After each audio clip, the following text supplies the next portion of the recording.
극동방송과 함께하는 성경 읽기 프로젝트 성경 읽어지네. 이 시간 생터 성경사역원 성경 읽어지네 전문 강사이신 하만 우리교회 배명옥 사모와 함께합니다. 성경이 읽어지네 주님 나라 임하네. 안녕하세요. 지난주에는 유다가 멸망하면서 바벨론으로 포로로 잡혀간 다니엘과 에스겔을 통해 하나님이 뭐라고 말씀하시며 그 역사가 어떻게 흘러갔는지 살펴보았습니다. 결국 예언대로 나라는 망했고 포로가 되어 바벨론에서 살아가고 있지만 다니엘과 에스겔을 통해 다시 회복될 것을 말씀해 주셨어요. 그리고 모든 세상 나라는 정해진 때가 오면 반드시 심판을 받고 멸망할 것이다. 그러나 하나님의 나라는 승리하고 완성됨으로 영원할 것이라는 예언을 주셨습니다. 그러니까 나라가 망해가는 가운데 하나님의 입장을 정리하면 이런 겁니다. 내 나라, 내가 힘없어 망하는 거 아니다. 사명을 감당하지 못하고 결국은 우상을 섬겼으니 그 죄로 망하는 것이다. 풍요와 다산을 추구하며 살았으니 사회상은 역시 이방 나라와 다를 것이 없이 패하겠다. 그러니 심판할 수밖에 없다는 것이다. 샘플이 못 되었다. 신명기에서 모세와도 약속했던 거 아니었나. 그런데 하나님의 백성으로 너희들이 살아내지 못했다. 그러니 망하는 것이다. 그렇다고 심판의 도구로 쓴 이집트나 바벨론이라 이방 나라들은 죄가 없고 대단한가? 그 나라 자체가 우상의 나라 아니던가? 더 악하지 않은가? 그러므로 그 나라들도 결국은 심판을 받고야 말 것이다. 물론 점차적으로 망해가는 것이 제국의 역사가 될 것이다. 그래서 내가 바벨론, 페르시아, 헬라, 로마 제국으로 진행될 세계사를 느부갓네살 꿈을 통해 먼저 보인 것이다. 그렇게 세계사는 흘러가다가 결국은 내 나라만 영원히 남을 것이다. 이것을 세계 종말을 보여주는 묵시로 계시한 것이다. 결국 내 나라만 영원할 것이다. 물론 아직은 마지막 종말의 때가 아니다. 그러나 그 마지막 때에 일어날 일을 보여줄 샘플을 미리 예언해 보이겠다. 그것은 내 나라 유다가 회복되어 70년 만에 포로들이 본토로 돌아오는 것을 보면 그것이 증명될 것이다. 그렇다고 바벨론, 너 으스대지 마라. 왜냐? 바벨론을 정복할 바사 고레스까지 내가 다 알고 있으니 말이다. 앞으로 내가 세워갈 내 나라는 제국들을 부숴버릴 것이다. 이것은 사실로 나타날 것이야. 그래서 다시 내가 새 언약을 세우겠다. 마치 아브라함과 언약을 세웠듯이 새로 언약을 세우는 것이다. 한 골짜기 마른 뼈들로 새 군대를 만든 것처럼 새 국민이 만들어질 것이다. 그들 속에 새 영을 부어줄 것이고 그들은 새 사람이 될 것이다. 그리고 그들을 통치할 새 왕이 일어날 것인데 이 이름은 인자이다. 그리고 그 왕이 들어가서 통치할 궁전이 세워질 것이다. 자, 이렇게 창세기 12장에서 시작한 하나님의 나라 이스라엘이 결국 망하게 되는 유다 말기를 지나갈 때 하나님의 입장이 이루어졌던 것이고 예언서들을 통해 말씀하신 겁니다. 그래서 예레미야, 다니엘, 에스겔 다음에 나오는 이야기는 그들의 예언대로 포로들이 70년 만에 돌아와 성전을 재건하는 이야기일 수밖에 없는 거예요. 예레미야가 70년 만에 포로 기한을 예언했고 에스겔이 성전의 회복을 예언했었는데 정말 예언대로 실제 역사가 흘러가는가? 맞다면 반드시 그렇게 돼야 하는데 정말 그렇게 되더라는 거죠. 예언이 증명이 되는 겁니다. 예언대로 되더라. 이 관점을 가지고 포로시대를 열어야 합니다. 구약을 시작하여 창조시대, 모세시대, 사사시대, 왕정시대를 지나 드디어 마지막 포로시대에 진입했어요. 구약은 이제 포로시대의 성경 목록만 남아있는 겁니다. 어떤 성경 목록들이죠?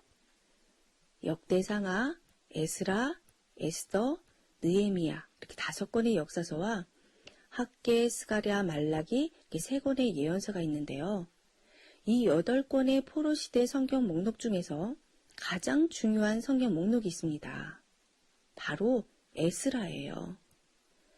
자, 앞에서 여러 시간 동안 우리는 열왕기야 실제 역사 끝에다 예레미야, 다니엘, 에스겔서에 섞여 있는 실제 역사를 걸러내서 붙이는 작업을 했었어요. 그럼 이제 그 다음 흐름은 그 다음 역사란 무엇인가 이건데요. 정답은 포로들이 정말 70년 만에 돌아오더니 성전을 재건하고 성벽을 보수하는 등 이스라엘 본토에서 새롭게 살아가는 공동체, 즉 예배 공동체의 스토리여야 하는데 정말 그렇게 되었나? Yes, 그걸 말해주는 역사서가 있습니다. 이 중요한 이야기가 어디에 쓰여 있나? 바로 에스라서예요. 그러니까 에스라서는 포로 시대의 실제 역사서로요. 에스라가 포로들이 귀환하여 어떻게 살았는지를 정리하여 기록으로 남긴 겁니다. 구약 전체 스토리는 창출, 민수, 삿삼왕, 대란으로 성경의 스토리가 흘러가는 메인 성경 목록들이었어요. 기억하시죠? 자, 우리는 그동안 창출, 민수, 삿삼왕까지 했으니 이제는 대란으만 남은 겁니다. 그렇죠? 그러면 창출, 민수, 삿삼왕 다음 이어지는 성경 목록은 대란의 역대상하여야 하는데 사실 연결되는 실제 역사는요. 역대상하가 아니라 대란의에서 에스라입니다. 자, 잘 들어보세요. 그러니까 열왕기 하에서 나라가 망한 이후 다음으로 이어지는 역사서는 포로들이 돌아온 후의 일들을 기록한 에스라인 겁니다. 예레미야, 다니엘, 에스겔 예언서 속에서 실제 역사를 찾아 열왕기 하와 에스라 사이에 넣어 연결했던 작업을 지난주에 했던 거고요. 그러니까 다니엘, 에스겔 읽은 다음에는 에스라서를 읽어야 포로시대 스토리가 연결이 되는 겁니다. 자, 이렇게 다니엘과 에스겔을 읽은 후에 에스라를 읽어야 하는데요.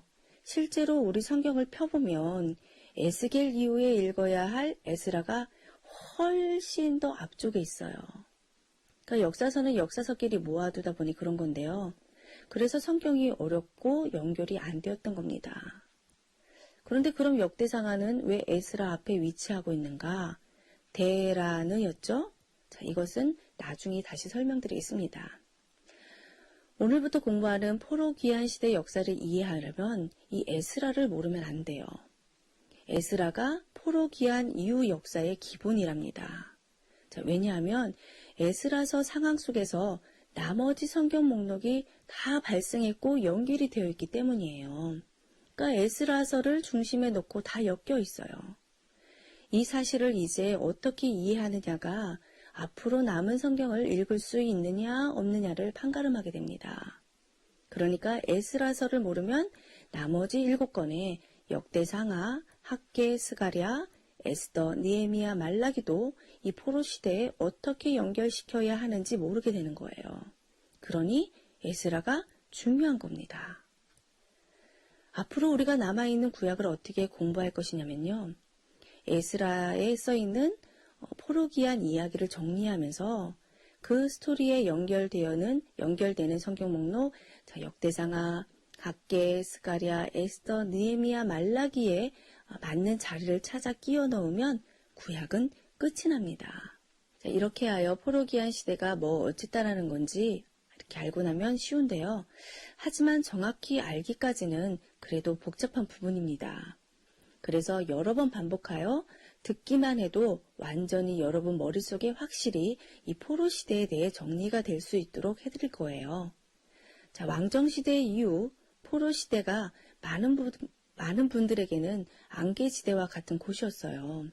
그래서 차근차근 이 포로 시대를 같이 풀어나가면서 그 안개들을 제거하고 구약의 끝을 향해 함께 걸어가 보자고요. 예레미야, 다니엘과 에스겔 이런 예언자들의 예언대로 정말 70년이 지나니 바벨론도 망했습니다. 바사가 등장한 거예요. 페르시아죠? 지금의 이란입니다. 바사 왕 고레스는 왕이 되자마자 조소를 내려서 포로들에게 유다로 돌아갈 수 있다고 돌아가도 좋다는 명령을 내리는데요. 이 칙령이 발표되자 고국으로 돌아가는 귀환 행렬이 시작되는데 이때 수룹바벨과 예수아가 리더였습니다. 이때 돌아온 1차 귀환 백성들은 성전을 재건하기 시작했어요. 예언대로 회복이 이뤄지는 거죠. 이러한 스토리로 시작되는 책이 바로 에스라입니다. 그래서 에스라서 하면 포로 귀환 시대의 실제 역사를 정리해 놓은 역사서라고 생각할 줄 알아야 돼요. 자, 다음 시간에는 에스라를 중심에 놓고 남은 성경 목록들이 어떻게 발생했는지 먼저 스케치를 하겠습니다.